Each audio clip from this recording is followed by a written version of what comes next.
chaque matin, elle se renouvelle chaque matin. Prions le Seigneur. Seigneur Dieu Tout-Puissant, encore une fois, nous nous approchons de ton trône de grâce pour trouver miséricorde dans ta présence, ô Dieu Tout-Puissant. Parce que dans ta présence, il y a la vie. Dans ta présence, il y a la paix. Ô Seigneur, tout ce dont nous avons besoin se trouve entre tes mains, Seigneur. Le salut est entre tes mains. La délivrance est entre tes mains. Notre guérison, ô Dieu, est entre tes mains. Tout ce dont l'homme a besoin, Seigneur, c'est auprès de toi qu'il le reçoit, Père. Nous te disons merci ce soir, ô Dieu, parce que tu as été avec chacun de nous. Depuis ce matin, ô Dieu Tout-Puissant, jusqu'à cette heure, chacun dans ses occupations, Seigneur Tout-Puissant, tu as gardé, protégé. Jusque-là, nous n'avons aucune mauvaise nouvelle, Seigneur. Ô Père Céleste, tu as gardé tes enfants. Que ton nom soit loué, que ton nom soit glorifié, exalté, Père. Tu nous donnes encore l'occasion ce soir de nous rassembler autour de ta parole en ton nom. Et toi, tu as dit que là où 2 ou 3 sont rassemblés en mon nom, je suis au milieu d'eux. Seigneur, je te supplie, au nom de Jésus-Christ, d'être au milieu de tes enfants partout où ils se sont rassemblés ce soir, ô Dieu. Et que par ta présence, chacun soit béni. Et que par ta présence, ô Dieu Tout-Puissant, chacun reçoive de toi, ô Dieu, ce dont il a besoin. Guéris les malades, console les affligés, Seigneur Tout-Puissant.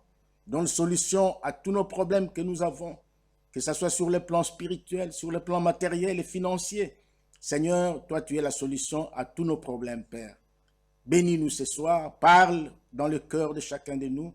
Ô Dieu, envoie-nous ton glorieux Saint-Esprit pour qu'il puisse nous bénir ce soir et qu'il puisse nous parler du haut des cieux, Père.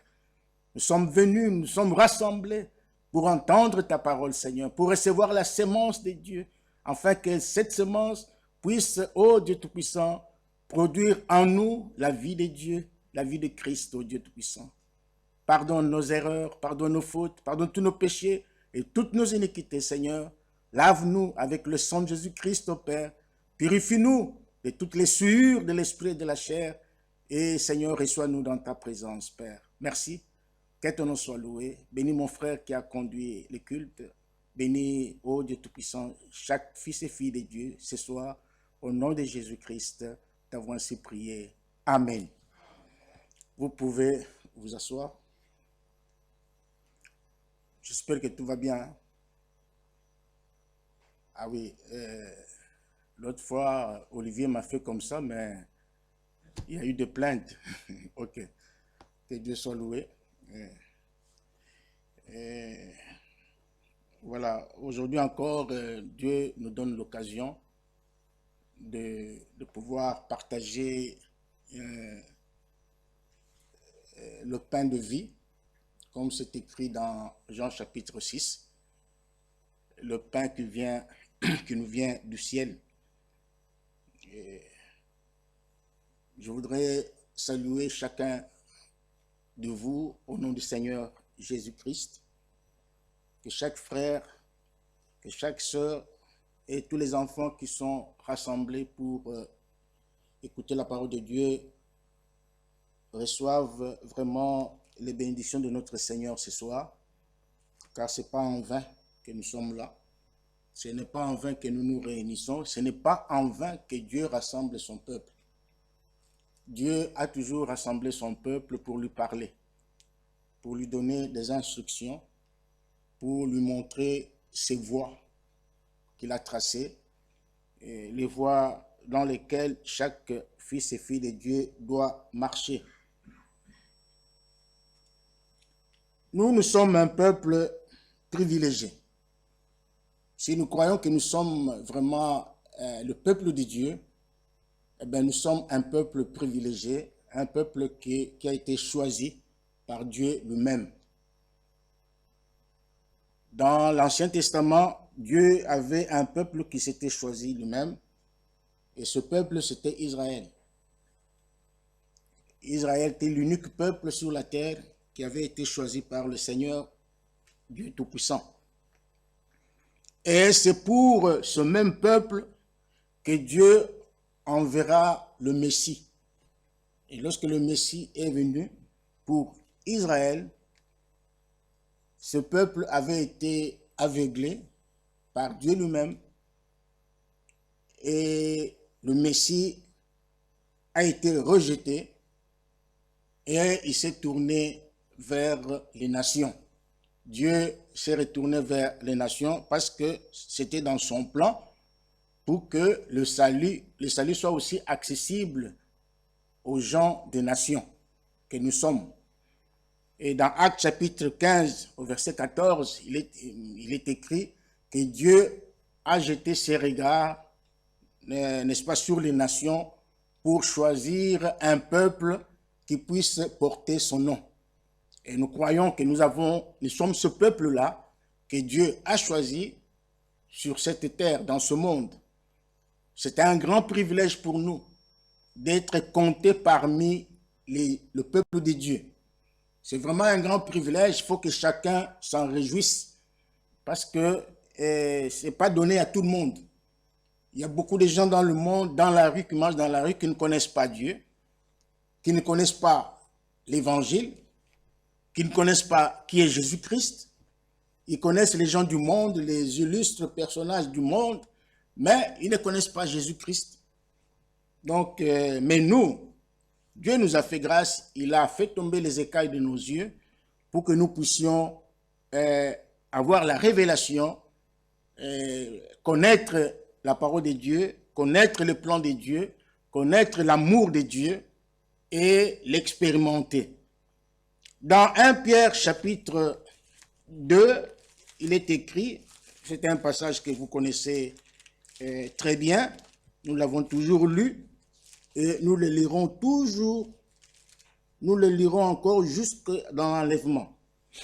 Le verset 9, 1 Pierre chapitre 2, verset 9 nous dit, « Vous, au contraire, vous êtes une race élue, un sacerdoce royal, une nation sainte, un peuple acquis. » Alléluia.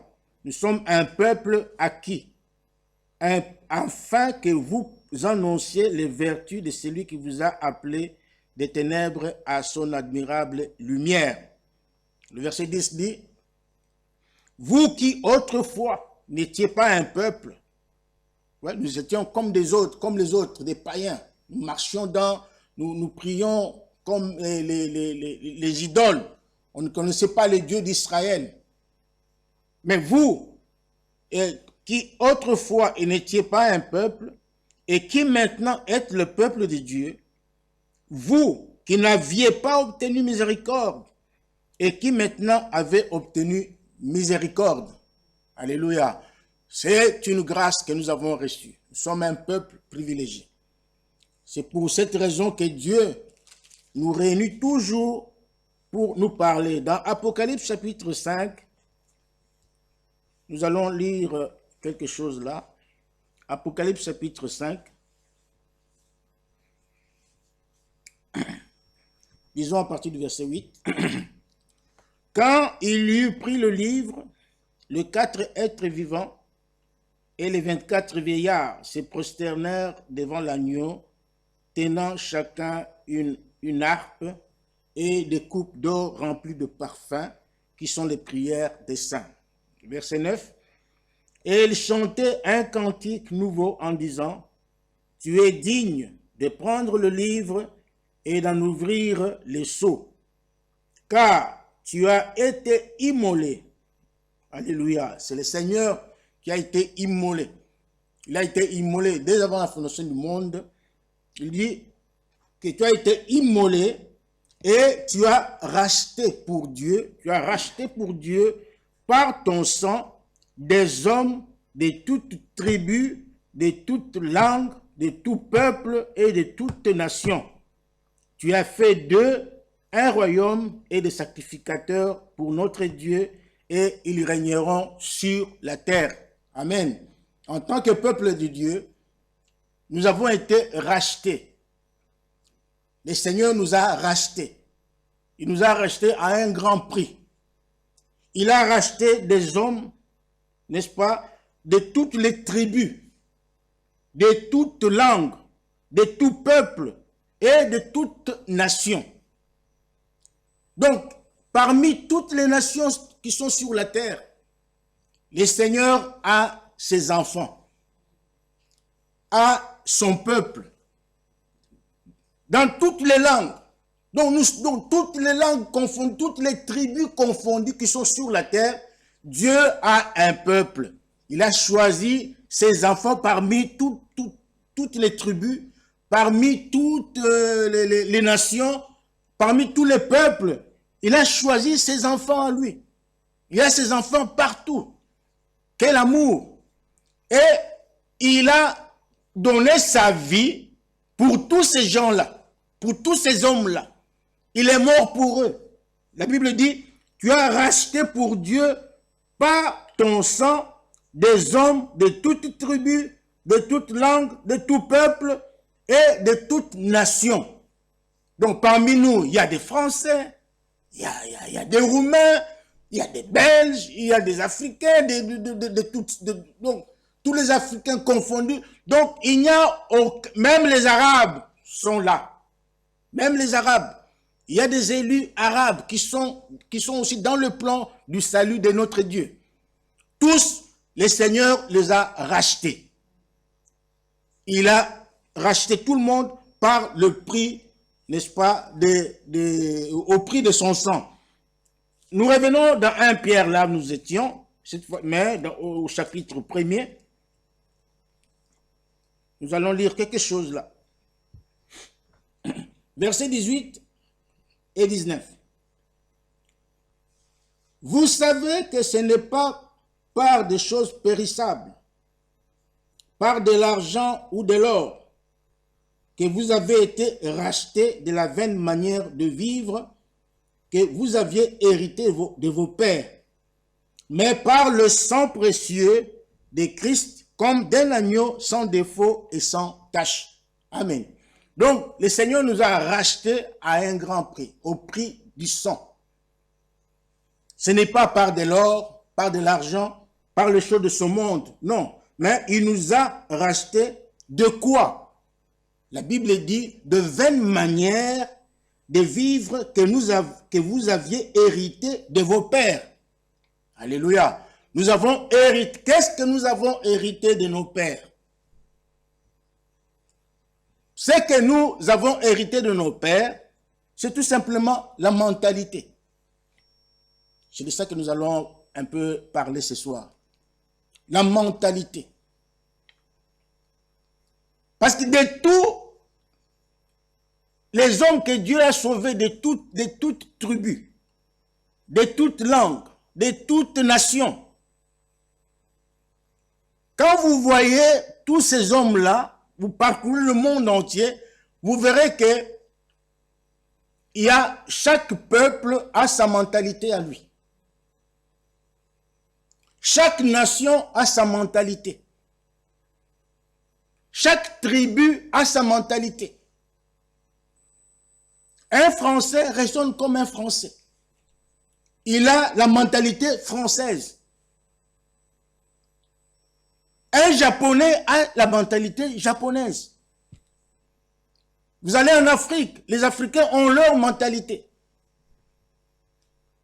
Un Congolais a sa mentalité à lui. Je ne sais pas, un Sud-Africain, il a aussi sa mentalité à lui. Nous avons des mentalités différentes. Des mentalités différentes. Et il est impossible de s'entendre avec toute cette diversité de mentalités. Mais Dieu nous a appelés. Il a appelé tous ces hommes-là. Il les a appelés au salut. Christ est mort pour tous ces hommes-là. Mais avec leur mentalité-là, il leur est impossible, n'est-ce pas, de hériter le royaume de Dieu. Donc, comprenez que nous sommes toujours dans la nouvelle naissance. Nous sommes toujours dans comment naître de nouveau.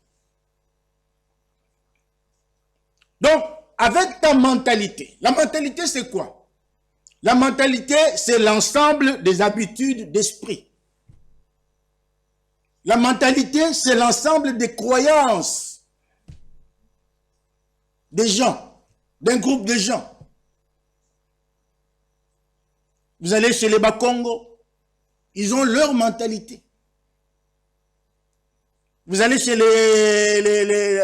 dans la tribu Luba, par exemple, ils ont leur mentalité à eux, qui est différente des Bakongo. Vous allez chez les Roumains, ils ont leur mentalité qui est différente des Japonais. Une diversité de mentalité. Et qu'est-ce que ça fait? Ça crée une confusion. Alors, avec nos mentalités, nous ne pouvons pas aller au ciel. C'est impossible. C'est impossible. Dans ma tribu, par exemple,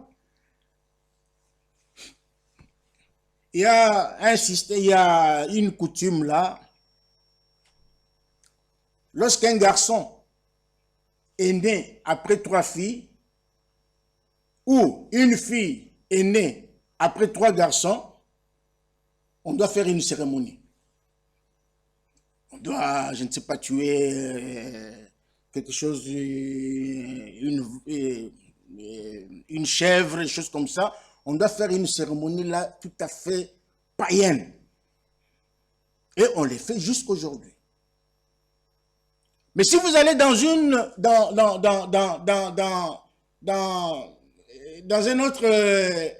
autre contrée, par exemple, et ils ne connaissent pas cela, ils ont leur façon de faire aussi, de célébrer, par exemple, cette histoire-là. Ou peut-être ils n'en ont pas, mais par exemple, pour le mariage, ils ont une certaine manière de célébrer le mariage qui est différente des autres. Donc, c'est comme ça. Alors, avec notre mentalité, même individuellement, les gens chacun a sa mentalité à lui. C'est-à-dire, chacun a ses habitudes. Chacun a son comportement.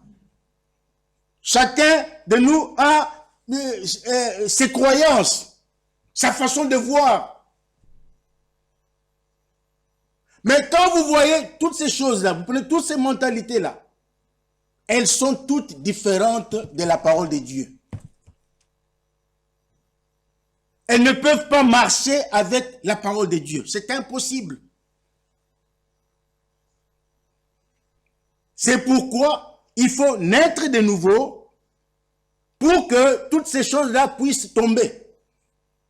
Pour que toutes ces choses-là puissent changer. Lisons, avant d'aller plus loin, Marc chapitre 7. Marc chapitre 7, nous lisons à partir du verset 5.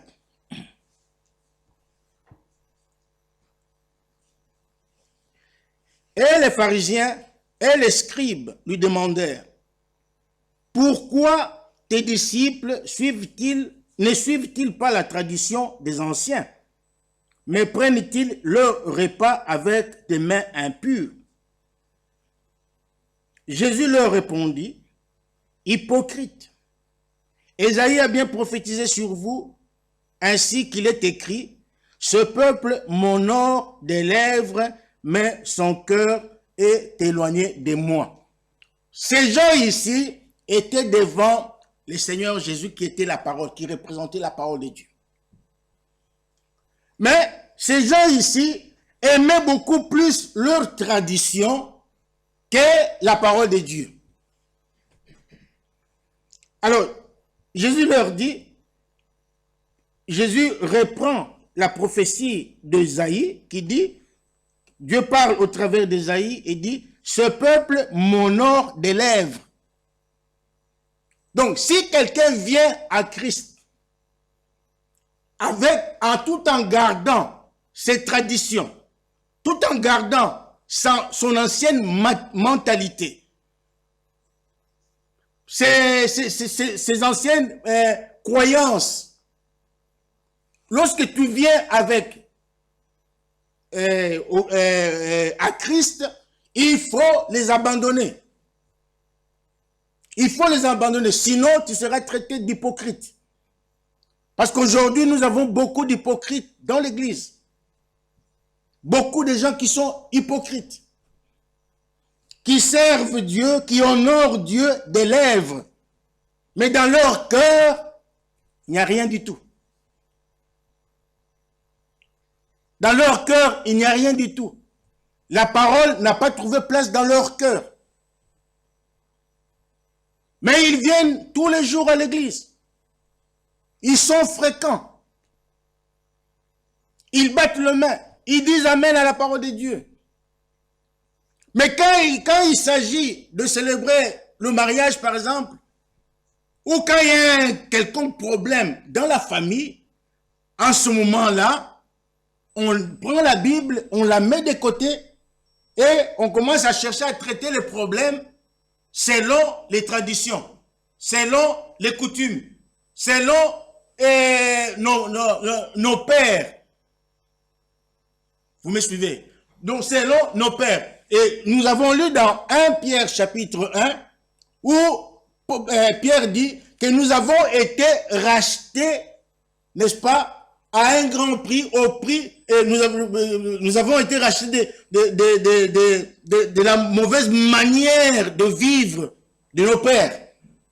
Nous avons hérité. Donc, nous avons hérité certaines croyances, nous avons hérité certaines habitudes, nous avons hérité beaucoup de choses de nos pères, mais lorsque nous venons à Christ, et si nous sommes réellement nés de nouveau, ces choses doivent tomber.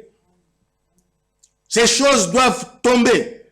Parce que notre seule coutume en ce moment-là, c'est la parole de Dieu.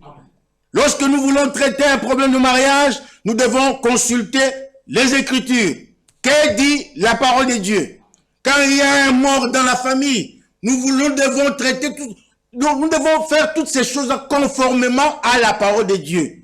Désormais, la tradition et toutes ces choses-là ne nous appartiennent plus. Ça ne nous appartient pas parce que ce sont les œuvres du vieil homme. Nous allons le lire, nous allons le voir. Donc, quand quelqu'un a encore cette mentalité-là en lui, il a encore des traditions dans son cœur, il traite des problèmes selon les traditions humaines, alors c'est un hypocrite. La Bible dit qu'il est hypocrite. Isaïe dit, Dieu dit hypocrite.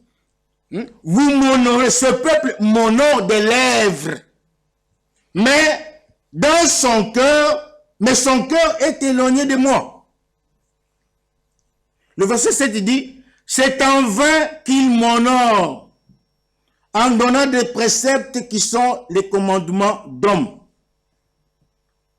Vous abandonnez les commandements de Dieu et vous observez la tradition des hommes. Il leur dit encore, vous rejetez fort bien les commandements de Dieu pour garder votre tradition. Alléluia. Cela ne doit pas exister parmi les enfants de Dieu. Vous voulez marier votre fille, votre garçon.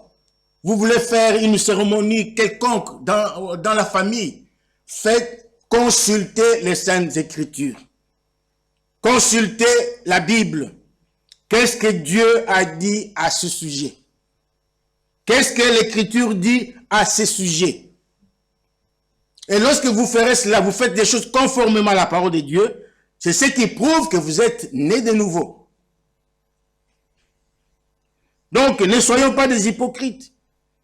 Il faut que nous arrivions à aimer Dieu de tout notre cœur, de toute notre âme, de toute notre pensée et de toute notre force. C'est comme ça que nous devons aimer Dieu. C'est ça le premier commandement que Dieu a donné à Israël. Il a dit, écoute Israël, l'Éternel ton Dieu est l'unique Seigneur. Tu tu le serviras, tu l'honoreras de tout ton cœur, de toute ton âme, de toutes tes pensées et de toutes tes forces. Donc c'est comme ça que nous devons aimer Dieu. Lorsque nous venons à Christ, nous venons, donc nous lui donnons tout. Tout ce qui nous appartient. Il est écrit quelque part, je crois, dans Jérémie, que nous devons servir Dieu avec tout notre être, tous nos biens. C'est comme ça que nous devons servir notre Dieu. Éphésiens chapitre 4. Quelqu'un qui est né de nouveau ne recourra plus jamais aux traditions humaines. Quelqu'un qui est né de nouveau, son regard sera toujours tourné dans la parole de Dieu. Vers la parole de Dieu, c'est là où il va plonger son regard. Devant n'importe quel problème. Quelle que soit la situation que tu rencontres sur ton chemin, dans ta famille, dans ta propre vie, partout, à l'école, partout, c'est toujours la parole de Dieu. Pas autre chose.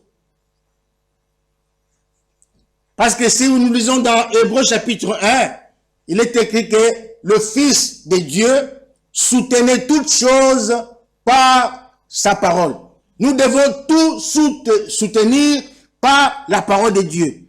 La parole de Dieu doit prendre la toute première place dans notre vie. La parole de Dieu doit prendre place dans notre famille, dans notre maison. La parole de Dieu doit primer, doit être donc au premier plan. Alléluia. Alors dans Éphésiens chapitre 4, nous lisons ceci. Nous lisons à partir du verset 17. Voici donc ce que je dis et ce que je déclare dans le Seigneur. Vous ne devez plus marcher comme les païens. Ah, quelle exhortation! Paul nous exhorte et nous dit, sous l'inspiration du Saint-Esprit, que nous ne devons plus marcher selon les païens. D'abord, il dit ici, voici donc ce que j'ai dit et ce que je déclare dans le Seigneur. Il a engagé le Seigneur. Il a engagé le Seigneur. Donc, ce n'était pas une parole qui venait de Paul lui-même, mais ça venait du Seigneur. Donc, il prend Dieu à témoin. Il dit, vous ne devez plus marcher comme les païens. Donc, ce n'est pas, en d'autres termes, ce n'est pas Paul qui dit que vous ne devez plus marcher comme les païens, mais c'est Dieu, au travers de Paul, qui dit à ses enfants que vous ne devez plus marcher comme des païens. Parce nous avons toujours dit, c'est qu'il faut qu'il y ait une différence entre nous qui croyons et ceux qui sont dans l'incrédulité dans le monde. Il faut qu'il y ait une différence. Alors il dit, plus marcher comme les païens, qui marchent selon la vanité de leurs pensées. Donc les païens marchent selon la vanité de leurs pensées. Mais nous ne pouvons plus marcher selon la vanité de nos pensées, parce que nos pensées sont déjà mortes. Nous sommes morts avec nos pensées, si nous sommes nés de nouveau. Si nous sommes réellement nés de nouveau, donc nous sommes morts avec nos pensées. Nous n'avons plus nos anciennes pensées, nous n'avons plus nos anciennes habitudes. Voici, toutes choses sont devenues nouvelles. Alors, en ce moment-là, nous avons la pensée de Christ. C'est la pensée de Christ qui doit dominer en chacun de nous. Le verset 18, il dit, ils ont l'intelligence obscurcie, ils sont étrangers à la vie de Dieu à cause de l'ignorance qui est en eux, à cause de l'endurcissement de leur cœur. Le verset 19, ayant perdu tout sentiment, ils ont perdu tout sentiment, ils n'ont plus de bons sentiments, ils n'en ont pas. Mais nous, quand nous naissons de nouveau, quand quelqu'un naît de nouveau, il a de bons sentiments. Il a les sentiments de Christ. Les sentiments qui étaient en Jésus-Christ. Nous l'avons lu les dimanches. dans Colossiens chapitre, je crois, 3. Donc, ayez les sentiments qui étaient en Christ. Les sentiments de compassion, d'amour, les sentiments de bonté, d'humilité, et ainsi de suite. Donc, nous, lorsque nous étions dans le monde, c'est vrai que on avait aussi perdu de bons sentiments. Mais nous l'avons récupéré en naissant de nouveau. Lorsque nous naissons de nouveau, nous récupérons les bons sentiments. Dieu nous donne les bons sentiments qui étaient en Jésus-Christ. Voilà. Ayant perdu tout sentiment, ils se sont livrés au dérèglement pour commettre toute espèce d'impureté jointe à la cupidité. Maintenant, le verset 20 dit, « Mais vous qui êtes nés de nouveau, vous qui avez reçu l'évangile, vous qui avez cru en Jésus-Christ, vous qui avez reçu la grâce de Dieu, vous qui avez reconnu l'œuvre de Golgotha, vous l'avez accepté. Mais vous, ce n'est pas ainsi que vous avez appris Christ. Amen.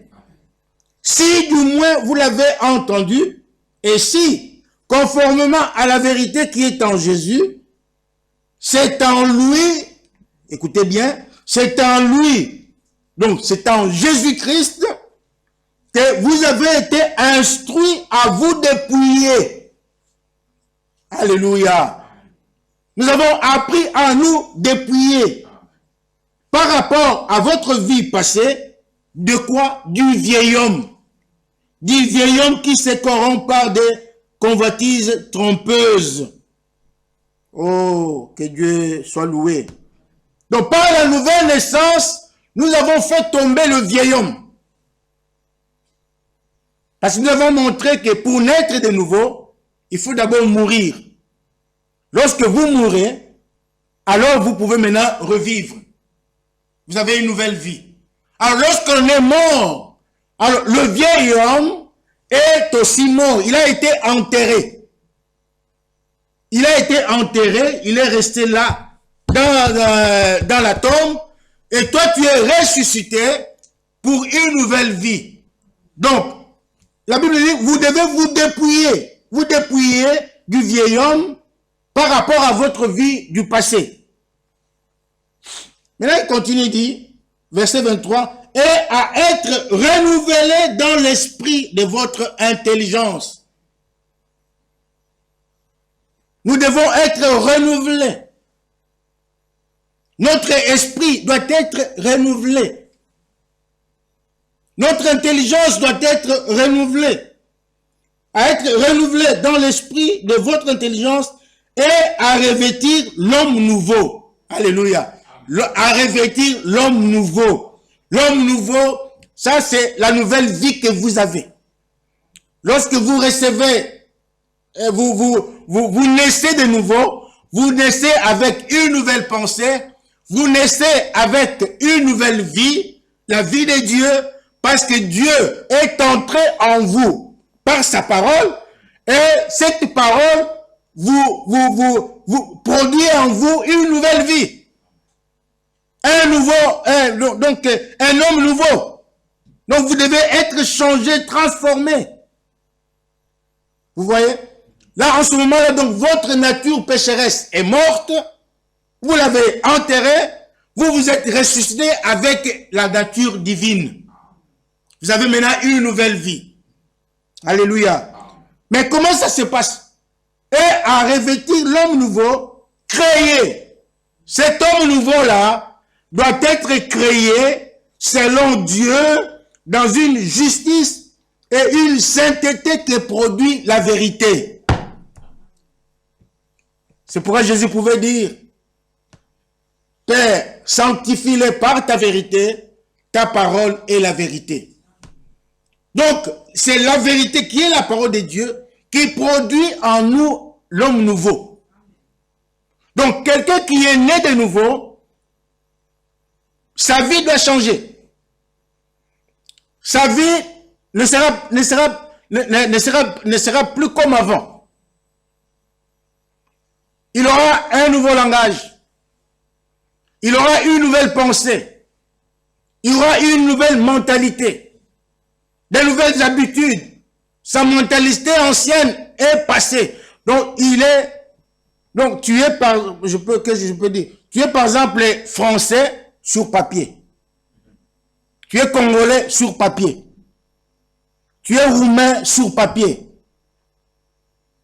Quand on te demande des papiers, on montre, ah, il est français. Passeport français. Passeport roumain. Mais là, dans ton cœur, il n'y a plus rien de français. Dans ton cœur, il n'y a plus rien de congolais. Pourquoi? Parce que lorsque tu es né de nouveau, ta mentalité a changé. Les mauvaises habitudes sont parties. La mauvaise mentalité que tu avais est partie. Tu n'es plus quelqu'un de tradition. Oh, chez nous, on fait ceci. Chez nous, il faut faire ceci. Non, c'est fini. Toutes ces choses ont été jetées dans l'eau, dans le sang de Jésus-Christ. Pas dans l'eau, dans le sang de Jésus-Christ. Dans la mer de l'oubli. Maintenant, tu es un homme nouveau. Complètement changé. Différent des autres. Différent des gens. C'est pourquoi lorsque tes amis te reverront, ils disent, mais il y a quelque chose qui ne va pas en toi. Mais tu n'es plus ceci, tu ne fais plus ceci, tu ne fais plus... Non. Quelque chose est entré en moi. Mais ma soeur, mais auparavant, tu te mettais des mini-jupes, Non. Maintenant, je ne fais plus ça. Parce que le vieil homme est tombé.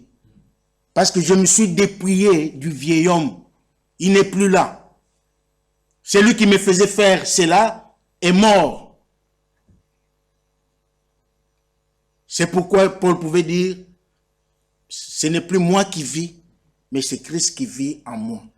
Tout doit changer. Comme je l'ai dit dernièrement, que chacun s'examine. Que chacun s'examine.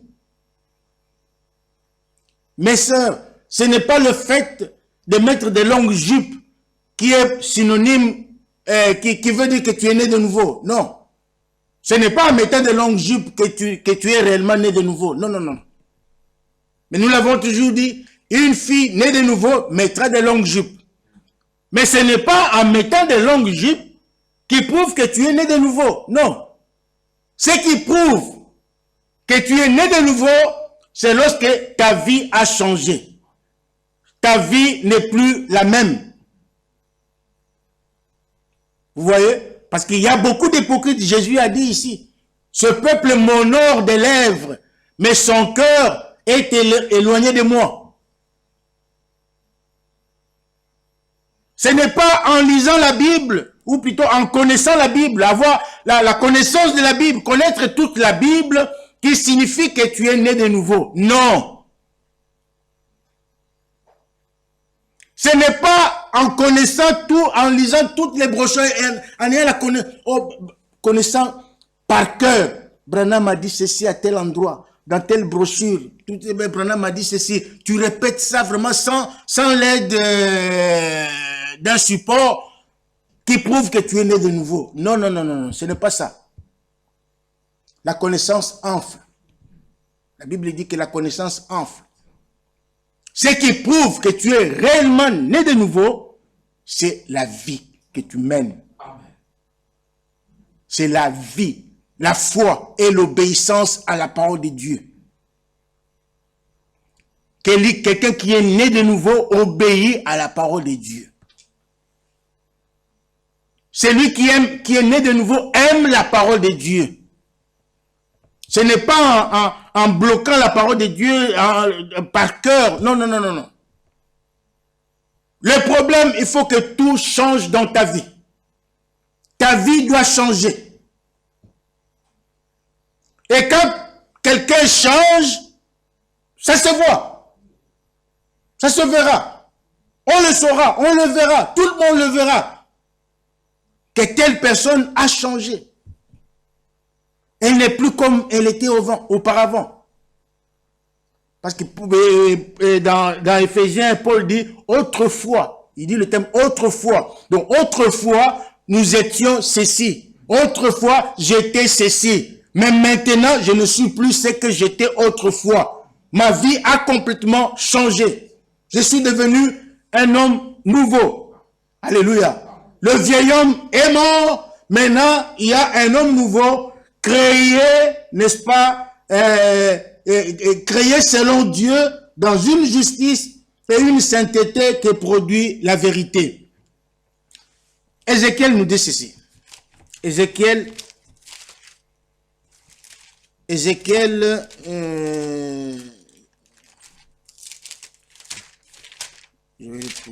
36 nous dit ceci. Ézéchiel chapitre 36 nous dit, nous pouvons lire à partir du verset 25. Je répandrai sur vous une eau pure. C'est en d'autres termes, je répandrai sur vous ma parole. Alléluia. Ma parole, une eau pure, et vous serez purifiés. Je vous purifierai de toutes vos souillures et de toutes vos idoles. Verset 26. Je vous donnerai un cœur nouveau. Ah. Voilà le projet de Dieu. L'amour que Dieu a envers son peuple. Son peuple qu'il a choisi. Il a choisi un peuple de tout, des hommes et des femmes, de toutes tribus, de toutes langues, ayant des mentalités différentes, ayant des différentes conceptions, des différentes manières de voir les choses, ayant des différentes pensées, donc confusion. Alors si on amène tous ces gens-là au ciel, donc le ciel, dans le ciel, il y aura une confusion. Même les gens, même les anges, peut-être, ils vont se compliquer. Donc, on comprend un peu. Donc, il y a donc, non, compliqué. Ah, chez nous, on fait ceci. Chez eux, non, ah, mais non. Et chacun trouve que sa mentalité est meilleure par rapport à celle de l'autre. Mais Dieu dit non, ce n'est pas comme ça. Avant d'aller au ciel, je vous donnerai un cœur nouveau. C'est pourquoi quelque part, je ne sais plus où, je crois dans Psaume, Dieu dit, donne-moi, mon fils, donne-moi ton cœur. Donc Dieu a besoin de ton cœur. Donne-lui ton cœur. Pourquoi? Parce qu'il dit, je vous donnerai un cœur nouveau. Dieu a besoin de te donner un cœur nouveau, un autre cœur. Parce que le cœur que tu as là, est mauvais. Ce cœur-là ne peut pas entrer dans le royaume des cieux. Dans ce cœur-là que tu as maintenant, on y trouve l'animosité, on y trouve la jalousie, on y trouve la rancune, on y trouve la rancœur, on y trouve beaucoup de choses mauvaises, l'adultère, hein, les mauvaises pensées. Toutes ces choses mauvaises-là se trouvent dans le cœur de l'homme. Marc chapitre 7. Marc chapitre 7. Donc toutes ces choses-là se trouvent dans le cœur de l'homme. Le cœur de l'homme est mauvais. Là, nous sommes maintenant dans Jérémie 17. Le cœur de l'homme est mauvais et tortueux. Qui peut le sonder? Mais il n'y a que Dieu qui sait, qui est capable de sonder le cœur et le rein. Donc, Dieu dit, je vous donnerai un cœur nouveau. Il ne s'arrête pas là. Il dit, et je mettrai en vous un esprit nouveau. Donc, il faut que Dieu renouvelle notre esprit. Parce que l'esprit que tu as là, lorsque tu es venu à Christ, il faut que cet esprit-là soit changé. Il faut l'abandonner. Il faut mourir à cet esprit-là. Ce n'est pas un bon esprit. L'esprit des disputes, l'esprit des jalousies, l'esprit des rancunes, moindre problème, tu gardes rancune, tu ne sais pas pardonner. C'est un mauvais esprit. C'est un esprit corrompu.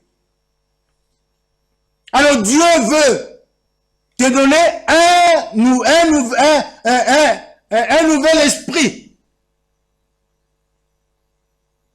Il veut mettre dans ton cœur, n'est-ce pas, un nouvel esprit.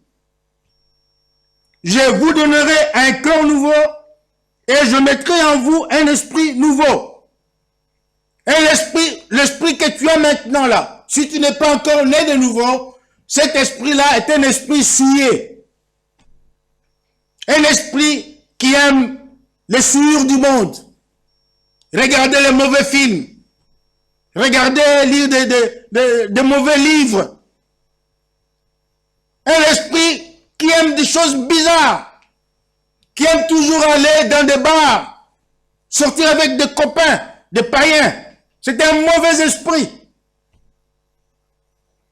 Ça, ce n'est pas un bon esprit. Un esprit qui recourt toujours aux coutumes, aux traditions. Ce n'est pas un bon esprit. Un esprit qui n'aime pas les gens. Vous venez à l'église, mais vous avez toujours un mauvais esprit. Et Dieu veut changer tout. Dieu veut te transformer. Il veut enlever en toi ce mauvais cœur, ce mauvais esprit que tu as là, pour te donner un nouveau cœur dans lequel il mettra un nouvel esprit. C'est ce qu'il dit ici. Et il continue, j'ôterai de votre corps le cœur de pierre, parce que vous avez un cœur de pierre, un cœur qui est vraiment imperméable vis-à-vis de la parole de Dieu. Lorsque la parole de Dieu vient, la parole de Dieu bondit sur le cœur. Au lieu de pénétrer dans ton cœur, la parole de Dieu est rejetée. Ton cœur rejette la parole de Dieu.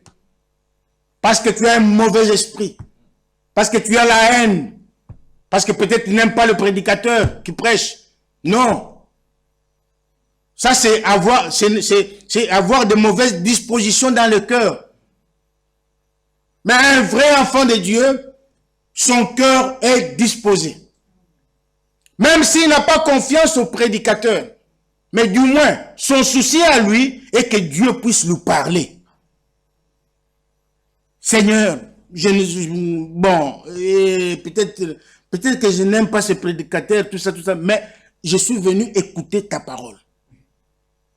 Comme tu avais parlé à une bête, à un animal, au temps de, comment il s'appelle encore, le prophète Balaam. Tu peux aussi me parler par cet homme ici. Je suis venu dans ton église pour entendre la parole de Dieu.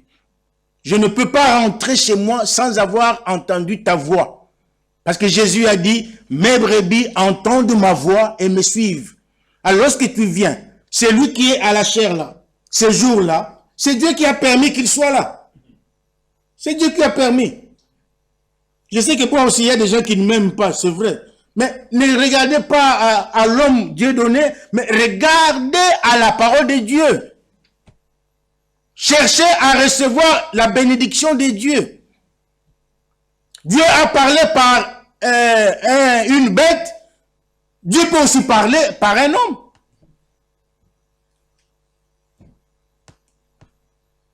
Que Dieu nous aide vraiment. Il dit, je vous donnerai un cœur de chair. Je mettrai en vous mon esprit. Alléluia. Dans le verset 26, il s'agit de l'esprit humain. De l'esprit que nous avons. De l'esprit humain. Dieu veut changer cet esprit-là en nous. Il veut nous donner un autre esprit. Un bon esprit. Un esprit qui aime la parole de Dieu, qui aime les enfants de Dieu. Un esprit qui aime aller à l'église. Un esprit, je ne sais pas comment vous... Un bon esprit. Alors, si Dieu te donne un nouveau cœur et il met un nouvel esprit dans ce cœur-là, le verset 27, il dit, je mettrai mon esprit en vous. Là, il s'agit maintenant du Saint-Esprit. Alléluia. Et je ferai en sorte que vous suiviez mes ordonnances.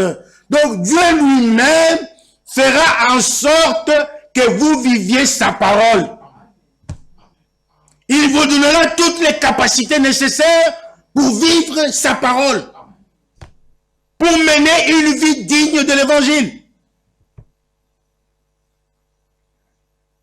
C'est pour cette raison que quand Jésus est venu, sa première doctrine était la nouvelle naissance.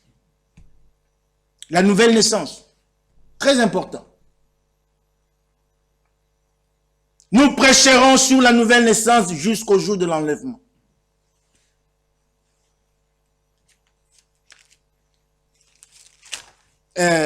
Nous avons encore une dizaine de minutes. Allons dans 2 Corinthiens chapitre 6. Ça aussi, c'est une écriture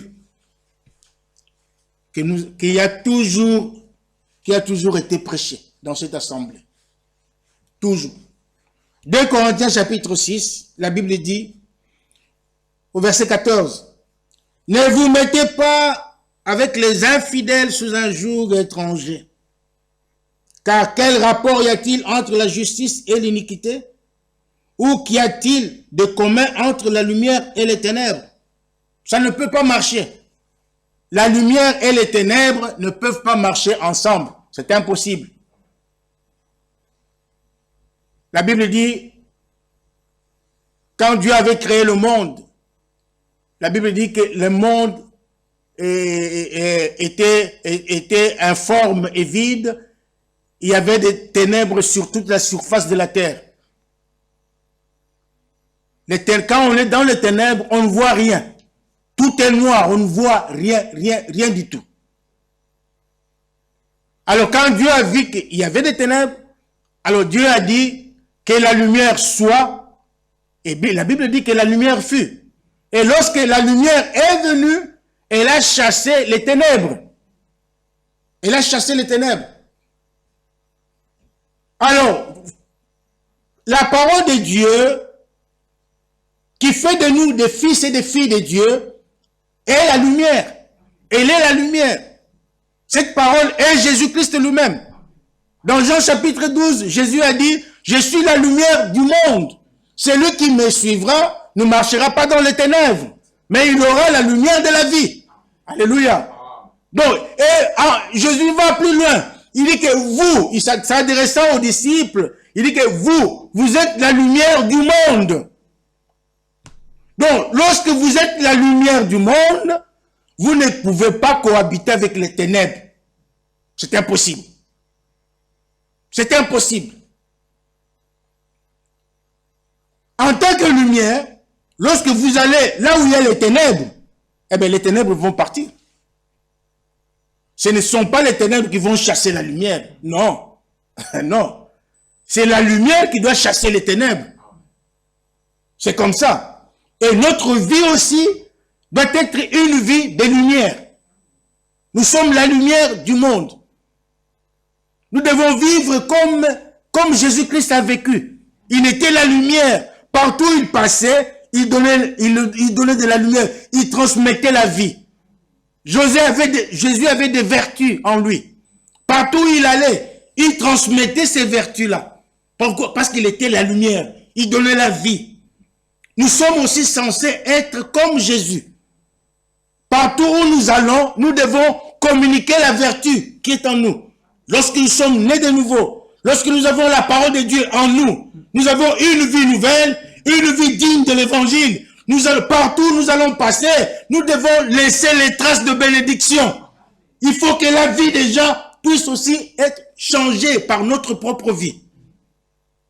Paul dit que vous êtes une lettre écrite par le Saint-Esprit, mais lue des hommes. Nous sommes la lumière. Verset 15 dit, « Quel accord y a-t-il entre Christ et Bélial? Ou quelle part a le fidèle avec l'infidèle? Il n'y a pas de part. Deux personnes ne peuvent pas marcher ensemble s'ils ne se sont pas mis d'accord. Non, non. Donc si tu marches avec une prostituée, toi une femme mariée, c'est que toi aussi tu es une prostituée. Toi un frère qui marche avec un voleur, donc toi aussi tu es un voleur. Toi un frère qui marche avec quelqu'un qui est un grand menteur, qui est un coureur de jupons et tout ça, c'est que toi aussi, tu es aussi comme lui. Il n'y a pas de différence. Parce que si tu étais la lumière, tu ne marcherais pas avec lui. Vous comprenez? Tu ne marcherais pas avec lui. Alors, quel rapport y a-t-il entre le temple de Dieu et les idoles? Je suis au verset 16. Car nous sommes les temples du Dieu vivant, comme Dieu l'a dit. Alléluia. Nous sommes le temple du Dieu vivant. C'est-à-dire, nous sommes le temple dans lequel le Saint-Esprit doit habiter. Le Saint-Esprit, il continue, le verset continue, il dit, j'habiterai et je marcherai au milieu d'eux. Je serai leur Dieu et ils seront mon peuple. Alléluia. Donc nous sommes le temple de Dieu. Dans 1 Corinthiens chapitre 6, il est, ne savez-vous que vous êtes le temple de Dieu dans lequel le Saint-Esprit habite? Nous sommes le temple de Dieu. Oh, si nous sommes le temple de Dieu, et si le Saint-Esprit doit habiter dans ce temple-là, l'Esprit de Dieu est saint. On dit Saint-Esprit ou l'Esprit Saint. Donc, en tant que saint, il ne peut pas habiter dans un temple souillé. Non. Dans un temple sale, où il y a les choses du monde, où il y a la vie du monde, où il y a encore des péchés, il y a encore des mensonges, il y a encore des adultères, il y a encore la haine, les calomnies, les jalousies, toutes ces choses-là. Le Saint-Esprit ne viendra pas dans un tel temple. Non. C'est impossible. Il faut une vie, il faut que ce corps-là, ce temple-là soit nettoyé, soit purifié. C'est pourquoi nous avons lu dans Ézéchiel, je vous enverrai, je vous enverrai, qu'est-ce qu'il a dit? Excusez-moi. Ézéchiel 36, il dit, je répandrai sur vous une eau pure. Hein, où nous étions dans Ézéchiel 36, le verset 25. Je répandrai sur vous une eau pure et vous serez purifiés. Je vous purifierai de toutes vos souillures et de toutes vos idoles. Alléluia. Il faut que ce temple soit purifié pour permettre au Saint-Esprit de venir y habiter. Et la Bible dit, je marcherai au milieu d'eux, je serai leur Dieu et ils seront mon peuple, parce que Dieu de tous les temps, depuis longtemps, a toujours cherché à habiter dans le cœur de ses enfants. Il a choisi, il a choisi des hommes de toute langue, de toute tribu, qu'il a sauvés, pour lesquels il a versé son sang, il a donné sa vie. Et son souci, son projet, c'est d'habiter dans leur cœur, dans leur vie, régner dans leur vie. Il veut régner dans ton cœur, mon frère. Il veut régner dans ton cœur, ma sœur. Tu es le temple du Saint-Esprit. Alors, il faut vider ce temple-là. Le frère Michel avait lu que, dernièrement, il avait parlé de la citation de frère Branham qui dit « Nettoyez vos armoires, nettoyer, quelque chose comme ça. » Nous devons nettoyer ces choses par la parole de Dieu. Par la parole de Dieu. C'est pourquoi nous devons accepter la parole de Dieu. Nous devons aimer la parole de Dieu. Nous devons méditer la parole de Dieu tous les jours. Frère, on dit que si vous voulez connaître la volonté de Dieu, lisez la parole de Dieu tous les jours et priez. Alors vous connaîtrez la volonté de Dieu. Lire la parole de Dieu, ce n'est pas prendre la Bible, vous lire un pas, je ne sais pas, un passage, et puis bon, 3 minutes après tu arrêtes. Non, il faut lire la Bible, méditer, chercher à comprendre la Bible. Et lorsque vous avez vous avez fait cela, vous priez Dieu, vous sentirez quelque chose. Alors il dit, je serai leur Dieu et ils seront mon peuple. Verset 17, c'est pourquoi sortez du milieu de mon peuple, sortez du milieu d'eux et séparez-vous, dit le Seigneur. Ne vous arrêtez seulement pas à sortir. Sortir, c'est bien. Sortir, c'est bien. La femme de l'autre était aussi sortie. Vous voyez, la femme de l'autre aussi était sortie. Mais il n'est pas arrivé. Il s'est arrêté sur le chemin. Elle est devenue une statue de sel. Sortir, c'est bien, mais ne vous arrêtez pas là. Les enfants d'Israël sont sortis de l'Égypte, qui était une bonne chose, mais l'objectif était d'entrer dans Canaan. C'était ça l'objectif. Alors, il dit, sortez du milieu d'eux et séparez-vous. Ça, c'est très, très important. Vous devez vous séparer de toutes choses contraires à la parole de Dieu. Tout ce que Dieu n'aime pas, tout ce qui est étranger à la parole de Dieu, vous devez vous en séparer. Parce que ça ne vient pas de Dieu. Dieu a toujours exigé la séparation. Le diable, lui, divise. Le diable a toujours divisé, mais Dieu, lui, a toujours séparé.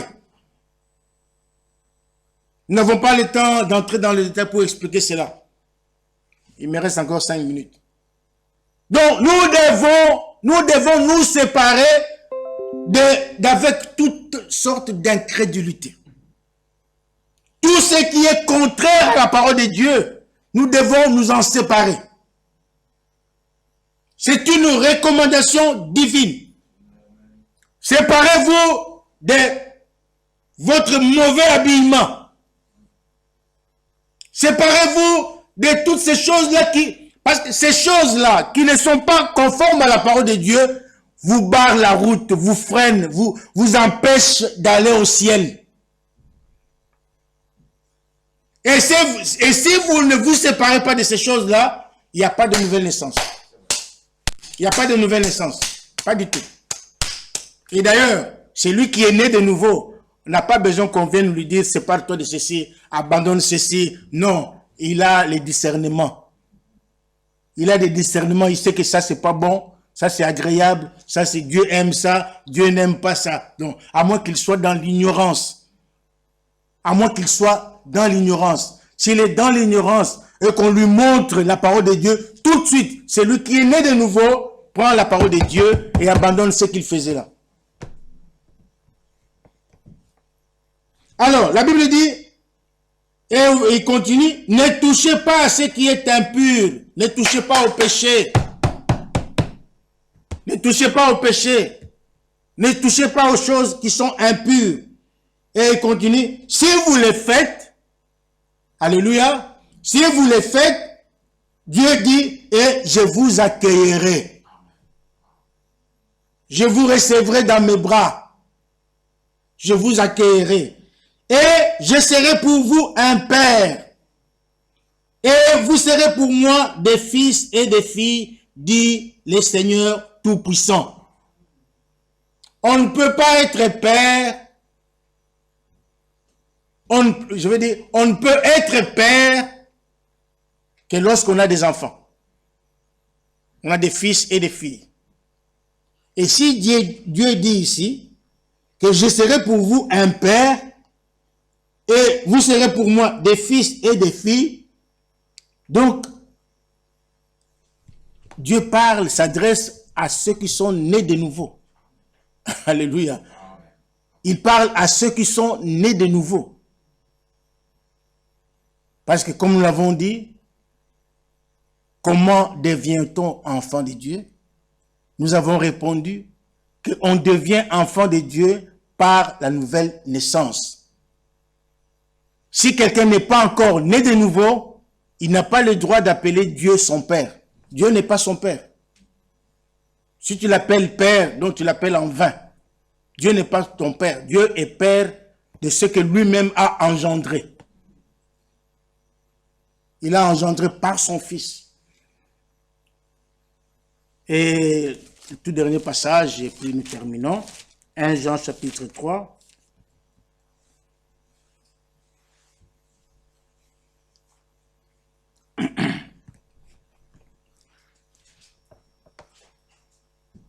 Premier verset. Voyez quel amour le Père. Donc, celui qui parle comme ça, c'est quelqu'un qui est né de nouveau. Il appelle Dieu son Père. Voyez quel amour le Père nous a témoigné pour que nous soyons appelés enfants de Dieu. Alléluia. Amen. Si vous êtes né de nouveau, vous êtes enfants de Dieu. Et nous le sommes. Si le monde ne nous connaît pas, c'est qu'il ne l'a pas connu. Bien-aimés, nous sommes maintenant enfants de Dieu. Et ce que nous serons n'a pas encore été manifesté. Mais nous savons que lorsqu'il paraîtra, nous serons semblables à lui parce que nous le verrons tel qu'il est. Amen. Nous le verrons tel qu'il est. Quiconque a cette espérance en lui se purifie comme lui-même est pur. Dieu est pur. Il faut que tout enfant de Dieu soit aussi pur. Dieu est saint. Il faut que tout enfant de Dieu soit saint. Nous allons, Dieu voulant, continuer le vendredi. Nous allons commencer maintenant à parler de la sanctification, Dieu voulant. Et puis, nous allons terminer. Le frère Michel m'a dit, vu l'importance du sujet, je peux aller jusqu'à la dernière semaine de Krefeld, donc avant Krefeld. Donc, nous avons encore au moins 4 séances maintenant qui nous restent. Donc, priez pour moi, que Dieu puisse m'aider, m'assister dans la méditation. Vous voyez, chaque fois, chaque jour, j'ai remarqué une chose, chaque jour, il y a toujours un élément nouveau qui vient, qui me vient quand je médite la parole de Dieu sur la nouvelle naissance. Donc, c'est un sujet interminable. Donc, ça ne peut pas se terminer. Donc, j'ouvre la voie à mes frères, à mes collègues prédicateurs pour qu'ils puissent aussi continuer dans ce sens-là. Parce que la nouvelle naissance est vraiment capitale. C'est un sujet vraiment très, très, très important. Sans la nouvelle naissance, nous n'avons pas de salut. Sans la nouvelle naissance, nous n'avons pas de vie éternelle. Sans la nouvelle naissance, il n'y a pas d'enlèvement. Il n'y a pas d'enlèvement. On ne peut pas entrer dans le royaume des cieux sans la nouvelle naissance. Donc, c'est vraiment capital. C'est le centre, c'est la fondation. C'est la fondation même du croyant. Un vrai croyant, donc, doit comment dirais-je, poser son salut sous la nouvelle. Donc, la nouvelle naissance, donc, le salut tourne autour de la nouvelle naissance. C'est vraiment important. Donc, prenez ces choses à cœur, prenez ces choses au sérieux et vraiment vaquez dans la prière pour que Dieu nous fasse grâce, que chacun examine sa vie. Moi aussi, je m'examine aussi tous les jours. Nous devons tous les jours nous examiner pour voir si réellement nous sommes dans la foi. Nous gardons la parole de Dieu, nous plaisons à Dieu. Vraiment, ça c'est très important. Que le Seigneur vous bénisse. Nous allons prier. Notre Père céleste, Dieu Tout-Puissant, nous te remercions de tout notre